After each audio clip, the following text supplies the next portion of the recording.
Good morning. It is Wednesday, the 3rd of March 2021, and our target for today's English lesson is I can plan a newspaper article.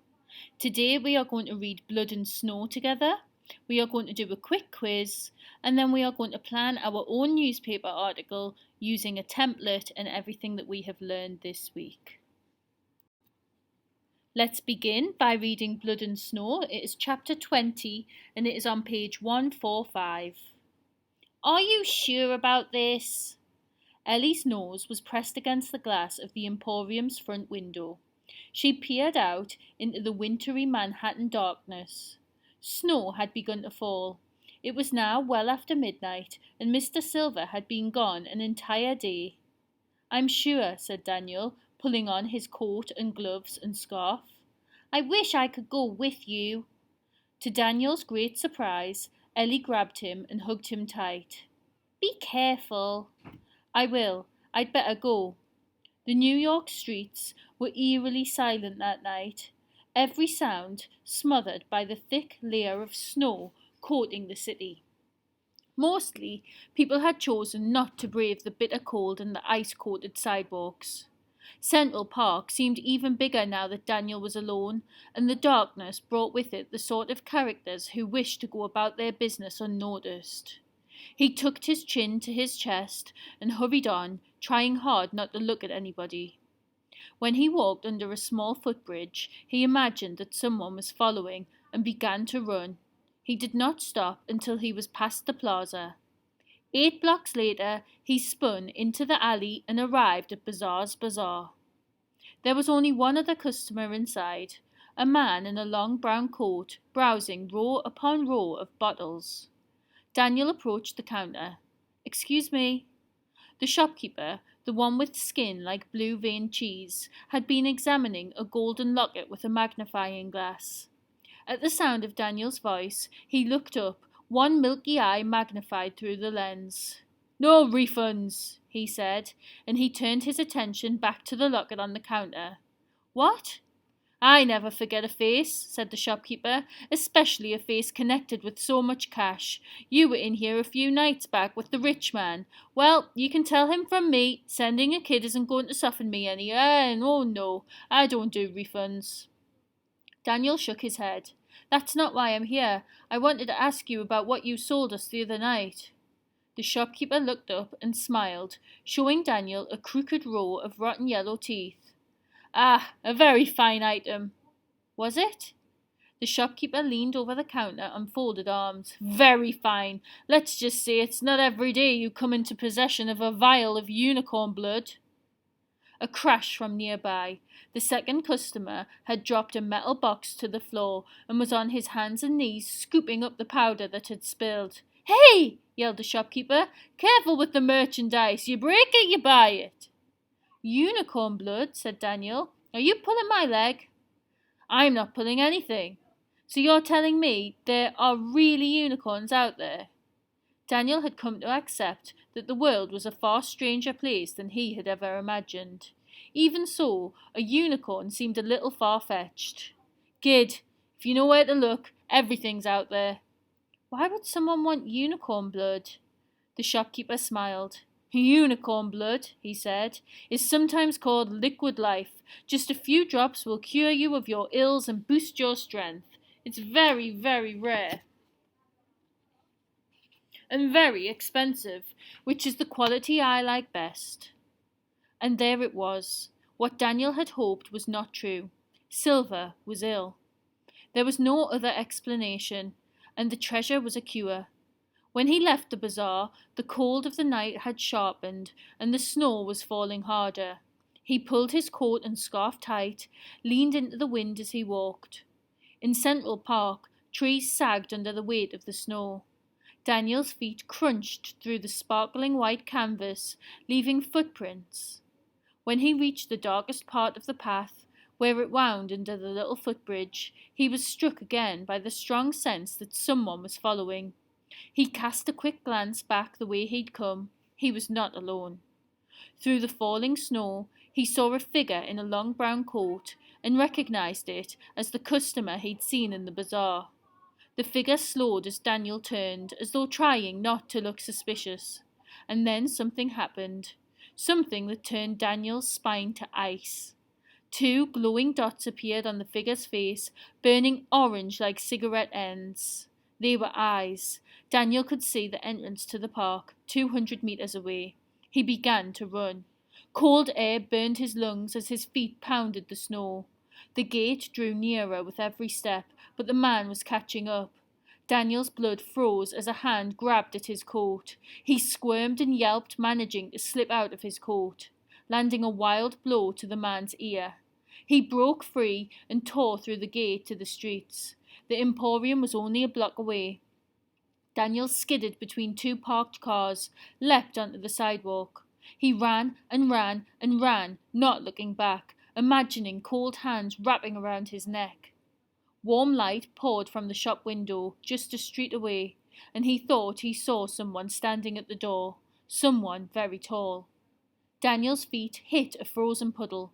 He landed hard on the ice, his knee taking the brunt of the impact. He looked up into a skeletal face, skin hanging loose, eyes glowing amber. The man chasing him was suddenly in front of him. "Where's the unicorn blood?" said the old man. The voice was a rasping whisper. "What? I don't have it, I swear." A hand crashed across Daniel's face. He tasted his own blood. "I'm not messing around, kid. Tell me where the unicorn blood is." The man stopped mid-thought, gazed up at something. For half a heartbeat, he was still, like a startled deer. Then his burning eyes grew wide and he turned and began to run. Something else brushed past Daniel, a blur of grey that was gone in an instant. He gathered himself.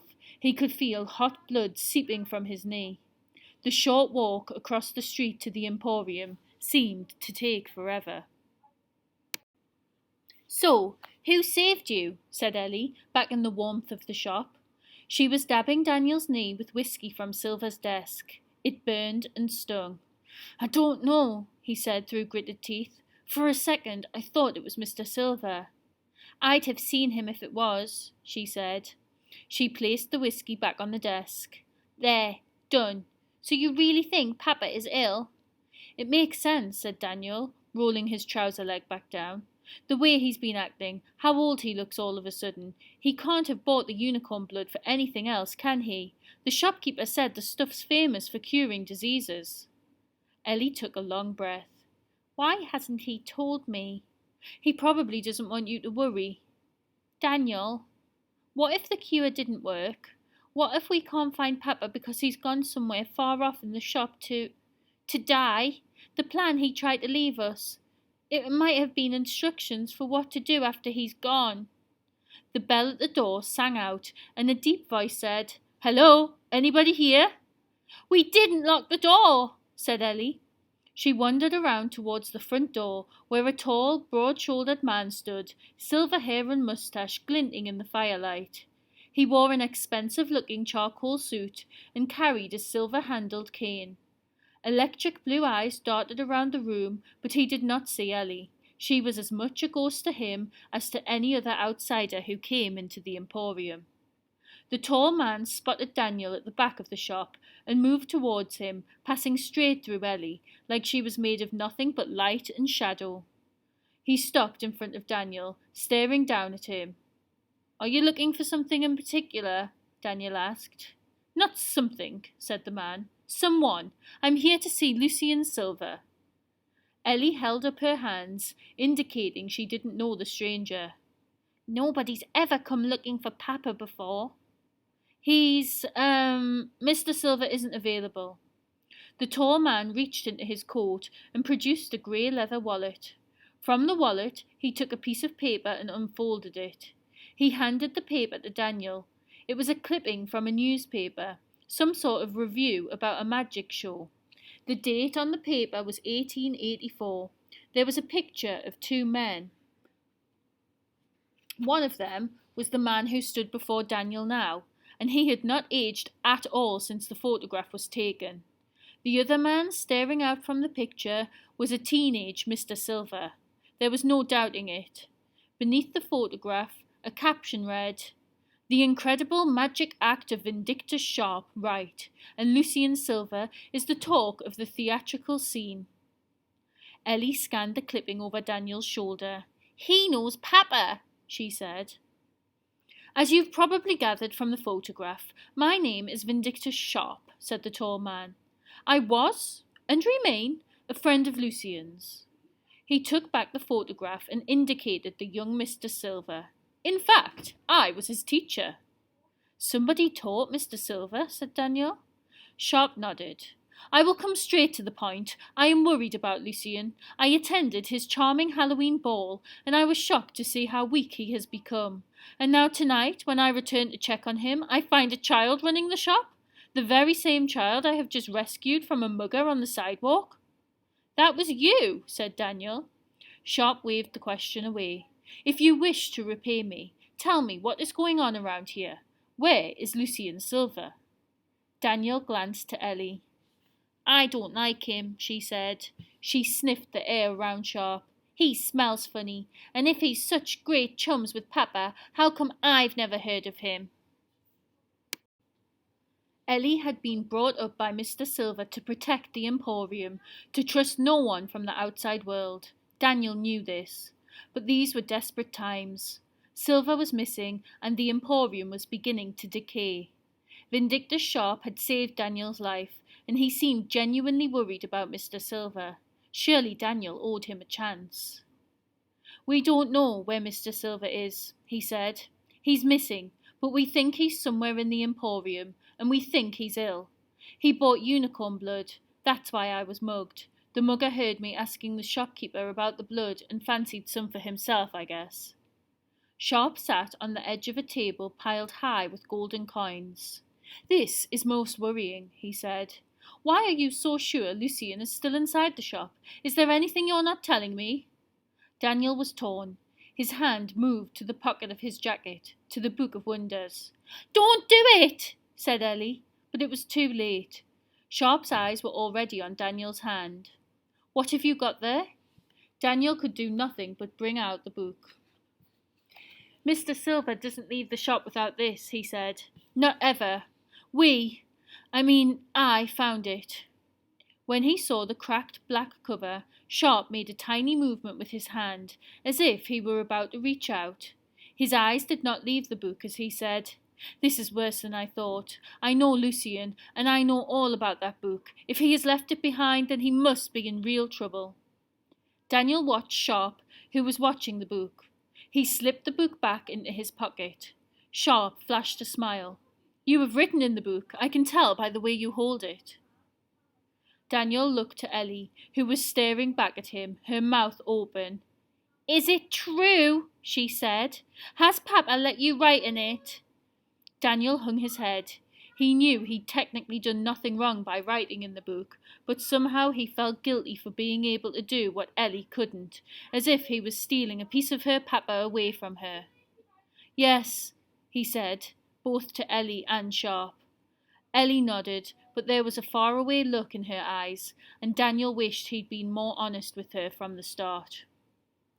Sharp stood up, scattering a pile of golden coins across the table. Then you understand what it is at stake if Lucien is not found. It will be the end of all of this. He motioned around the room and then pointed to the curtain with his cane.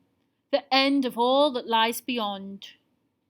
Daniel had not wanted to think about this, although part of him knew the answer. The Emporium and the people within its walls couldn't survive without Mr. Silver. Will you help? He heard himself asking, though his voice seemed to come from somewhere far off. Panic was clouding his thoughts. He didn't wish to be ripped from a life of magic and friendship, from a place that felt like home. Sharp nodded. Certainly I will. I hate to see an old friend in trouble. Lucien would do the same for me. He clapped his hands together and strode to the red velvet curtain. I shall begin immediately. Rest up, Daniel Holmes, and join me whenever you wish. And with that, he was gone. I hope you know what you're doing, said Ellie. Once you invite someone in, it can be very hard to get rid of them. I told you, Papa has never let anyone see behind the scenes before, except you. There's a reason for that. He saved my life, said Daniel, and he's worried about Mr. Silver. He's weird, said Ellie. I don't want anything to do with him. She pointed a finger in Daniel's face. Sharp's your responsibility. I'm going to help Caleb with the search for Pepper. I'll come too, said Daniel. Oh, I don't think so, said Ellie. You'll be far too busy keeping an eye on your new pal, won't you? A very close eye. There was already a nagging doubt in Daniel's mind. Had he done the right thing inviting a stranger into the shop? Surely someone who risked their own life to save his couldn't be bad. Ellie, he said, about me writing in the book. I was going to tell you. I swear I was. But Ellie was already gone. Okay, today's quick quiz. If you could write the answers in full sentences in your English book, please. What was the customer browsing in the shop? Find and copy an adjective to describe the shopkeeper's teeth. What else is unicorn blood called? What did the shopkeeper like most about unicorn blood? What could Daniel taste? And what was Ellie dabbing Daniel with? Okay, our main task today, we are going to complete a plan of a newspaper article, and our newspaper article is going to be all about Mr. Silver's disappearance. The purpose of the newspaper article is to inform the staff he is missing and that he needs to be urgently found. Okay, I found this useful newspaper plan, and you can do this but write it up in your book. So you need to think of a name for your newspaper. So for example, you could use the Emporium Times. Whatever you want to call your newspaper is fine. A price. What date is this newspaper article being written? And you need a headline. Now headlines are catchy. They are often short because they want to grab the reader's attention and make you want to read this article. Okay, so nice and easy to read, brief and eye-catching. Can you think of a headline about Silver going missing and him needing to be found urgently? So we are going to start with what we include in our introductory paragraph. So you need to think about who was involved. Well, the main character here is, of course, Lucien Silver. He's gone missing. Who has realised he's gone missing? Well, that's Ellie, and it is Daniel. Andrew and Caleb are involved as well, but they aren't the main focus. What happened? So can you explain what has happened? Well, obviously, Mr. Silver's gone missing, but what's led up to that? Where has the event taken place? Nice, easy answer for that one. It's in the Emporium, isn't it? It's behind the red curtain. They believe he hasn't left. Why? Because he hasn't taken his Book of Wonders with him. I hope that's what you were saying. And when did this happen? You are then going to move on to the main body of your newspaper article. And can you tell me chronologically what happened? So break up the story into 3 paragraphs. You are going to pretend that you've conducted some interviews. So who will you interview? Well, you could interview Daniel or Ellie or Caleb and Anja. Or you might even want to interview Vindictus Sharp now that he's involved. So who will you interview? How are they involved and connected with this event? And what did they have to say? Will you use direct speech with inverted commas or reported speech? And then your final paragraph, what are the characters doing now and what might happen in the future? Well, you need to make a plea for all of the entertainers and all of the Emporium staff to make sure they are looking for Lucien Silver so that he can be found as soon as possible. And then I've put 2 little questions there. What will your picture be of? Well, of course, I would suggest having your picture as the man that we are looking for. And what will the caption be? Okay? Fill in your plan and then we will start writing tomorrow. Remember, if he is missing and we're wanting to find him, we need to have bits in there about his appearance as well. Okay, thank you, Year 5. Bye.